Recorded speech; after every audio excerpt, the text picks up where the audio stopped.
Salam sejahtera untuk kita semua. Perkenalkan, nama saya Johanna N. Silotang dengan NIM 1181-90033.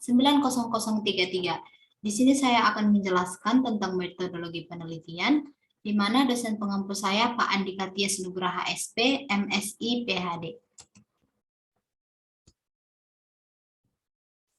Nah, di sini saya akan mereview 5 jurnal dengan outline. Yang pertama itu penulis atau authors, yang kedua tujuan atau rumusan masalah penelitian, yang ketiga data sampel atau indikator yang digunakan dalam penelitian, yang keempat metodologi pengumpulan data dan sampel penelitian, yang kelima metode pengukuran, analisis, pengujian yang diaplikasikan dalam penelitian, yang keenam alat atau software atau perangkat yang digunakan, yang ketujuh hasil atau temuan akhir, bukti empiris dari seluruh proses penelitian, yang ke-8 kesimpulan dari dan hasil penelitian di mana aplikasi atau novelty, dan yang terakhir itu ada keterbatasan dari metode dan atau hasil penelitian. Nah, yang pertama itu ada dengan penulis Imade Swarta, Putu Inten Citrawati Purna, IGA Astri Primiatari 2021. Dengan judul Rancang Bangun Sistem Informasi Laporan Laba Rugi Usaha Mikro Kecil dan Menengah.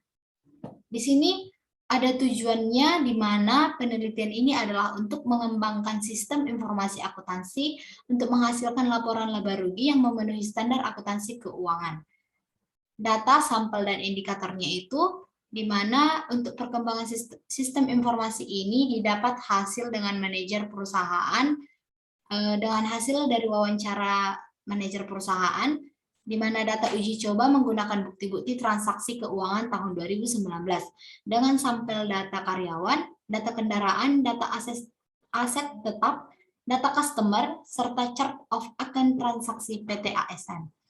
Menu utama booking digunakan untuk input dan menampilkan data flower booking. Kemudian metode pengumpulan data menggunakan sistem informasi ini didapat dari hasil wawancara dan tidak terstruktur dengan manajer PT ASM, di mana wawancara ini dimasukkan untuk mendapatkan gambaran proses bisnis yang ada pada ASM.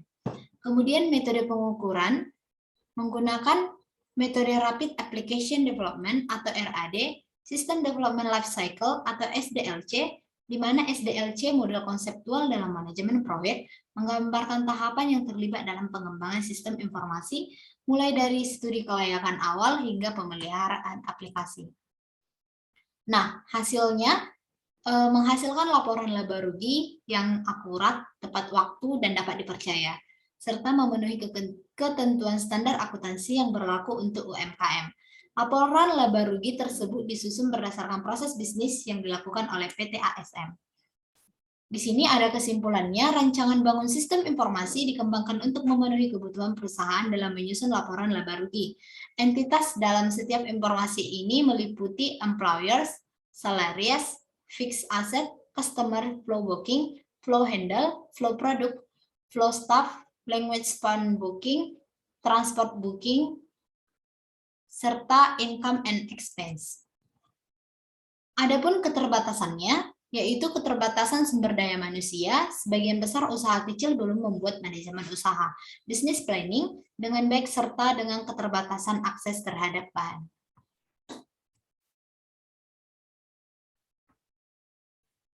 Nah, yang kedua ada Ibnu Rashid Munte, tahun 2017.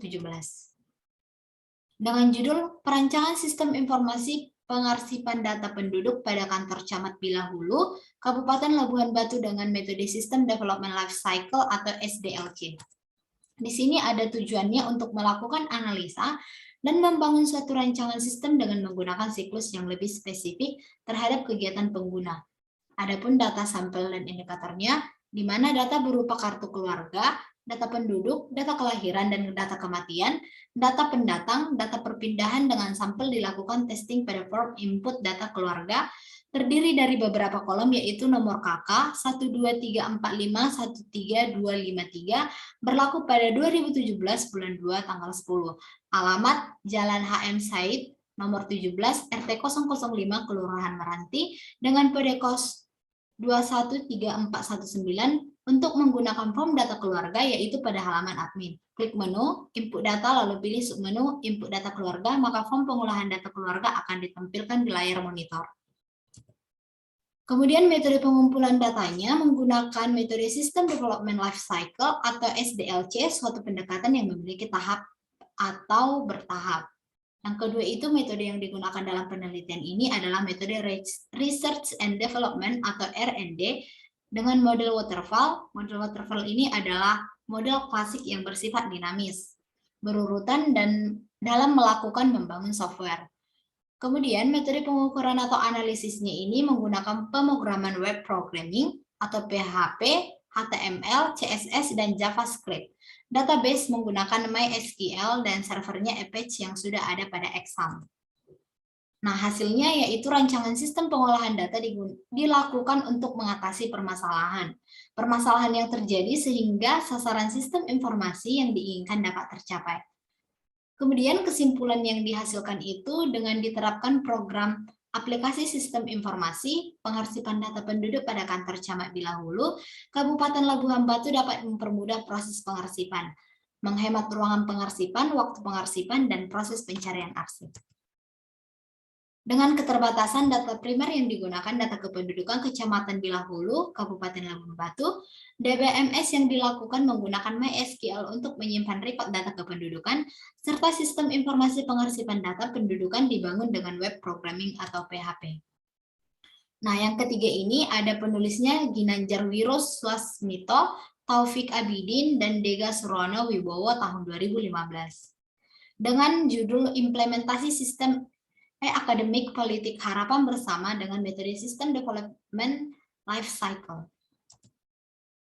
Adapun tujuan penelitian ini bagi mahasiswa yang ingin mendapatkan informasi-informasi akademik yang diinginkan, layanan aplikasi dapat memberikan informasi langsung kepada mahasiswa tanpa harus berhubungan pada pusat pelayanan akademik dan memproses informasi tersebut.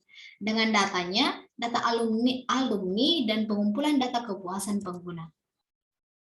Adapun metode pengumpulan datanya menggunakan metode rekayasa sistem berbasis komputer berdasarkan prinsip-prinsip siklus pengembangan sistem SDLC atau System Development Lifecycle dengan model rekayasa sistem waterfall. Dengan metode pengukuran analisis diuji secara keseluruhan menggunakan metode Big Bang, metode yang menghemat waktu dan sangat efektif untuk proses integration testing. Dengan hasil mampu memanfaatkan research teknologi informasi yang dimiliki oleh institusi, menghasilkan output setiap menu untuk diprogres, dokumentasi digunakan untuk mengarsip data-data pada aplikasi tersebut, agar ketika terjadi kerusakan pada data dan sistem, masih ada file cadangan yang tersedia.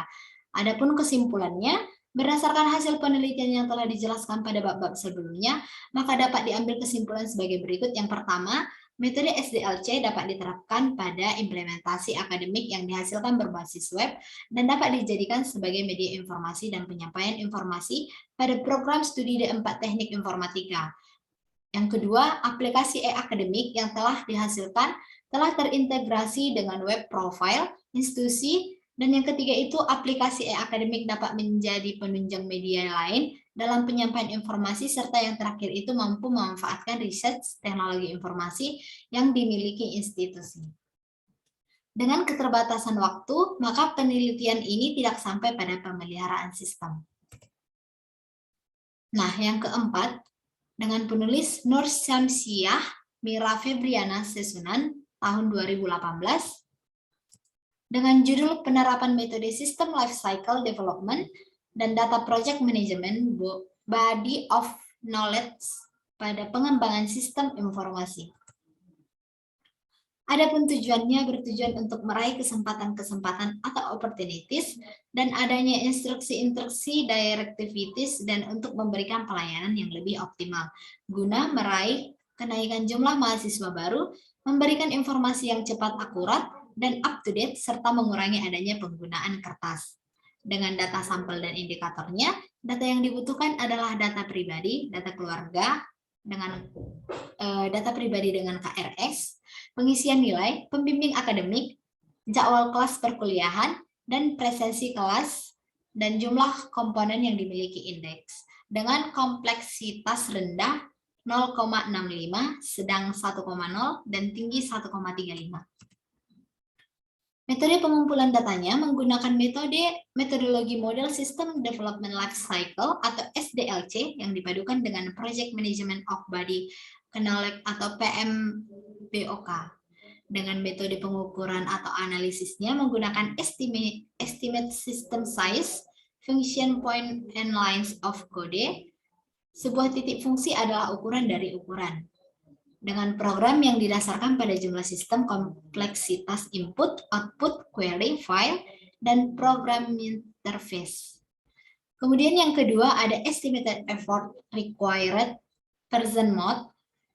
Perkiraan ukuran proyek ini kemudian diubah menjadi jumlah usaha yang dibutuhkan. Dan yang ketiga estimate time required mode.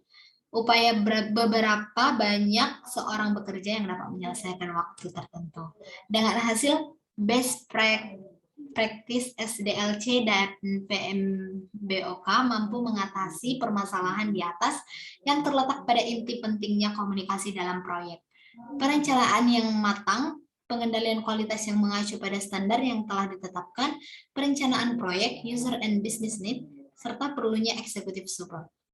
Dengan kesimpulan, infrastruktur di lingkungan Universitas Dharma Persada telah cukup mendukung karena komputer server telah terhubung ke jaringan dan setiap komputer yang terhubungkan pada jaringan tersebut dapat mengakses sistem yang terbangun, khususnya untuk server sistem telah tersedia dan seluruh klien akan terkoneksi secara online ke server SIM akademik. Adapun keterbatasannya, setiap proyek dibatasi dalam cara yang berbeda, yang paling utama dibatasi dengan ruang lingkup, waktu, dan biaya. Dan yang terakhir itu ada penulis Ivan Taufan Amelia Santoso tahun 2021. Dengan judul Desain Sistem Informasi untuk Tracking and Tracking pada Warehouse dengan menggunakan teknologi QR Code. Dengan tujuan untuk membantu mengetahui posisi dari inventory pada warehouse dan memastikan jika inventory dikeluarkan mengikuti aturan FIFO. Adapun datanya yaitu data username, password, status, customer, staff warehouse. Kemudian ada metode pengumpulan datanya menggunakan pendekatan System Development Life Cycle atau SDLC sampai pada tahapan desain sistem. Dengan metode pengukuran atau analisis menggunakan informasi berbasis IoT dan berfungsi untuk membantu mengurangi inventory yang kadaluarsa pada warehouse. Desain ini atau desain sistem ini terdiri dari use case diagram, class diagram, dan system sequence diagram. Adapun hasilnya yaitu hasil akhir dari studi ini adalah desain sistem informasi yang menggunakan teknologi LOT atau QR Code untuk proses tracking dan tracking inventory di dalam warehouse. Dengan adanya sistem informasi ini, jumlah inventory yang kadaluarsa dapat menurun. Dengan kesimpulan, desain sistem ini terdiri dari use case diagram, class diagram, dan system sequence diagram untuk mengimplementasikan desain ini. Use case diagram, class diagram, dan system sequence diagram diserahkan kepada programmer atau software engineer yang dibuatkan aplikasi dari sistem informasi berbasis LOT. Nah, di sini ada keterbatasannya, sistem ERP yang sudah ada masih belum terintegrasi dengan sistem informasi berbasis LOT. Data yang tersimpan pada ERP bisa jadi terdapat perbedaan dengan sistem informasi yang dibuat karena terdapat 2 kali proses input oleh 2 departemen yang berbeda. Satu oleh PPIC dan satu lagi oleh warehouse. Nah, sekian hasil penjelasan saya tentang review 5 jurnal. Jika ada tutur kata atau kesalahan yang saya ungkapkan, mohon maaf. Sampai jumpa di video berikutnya. Dah.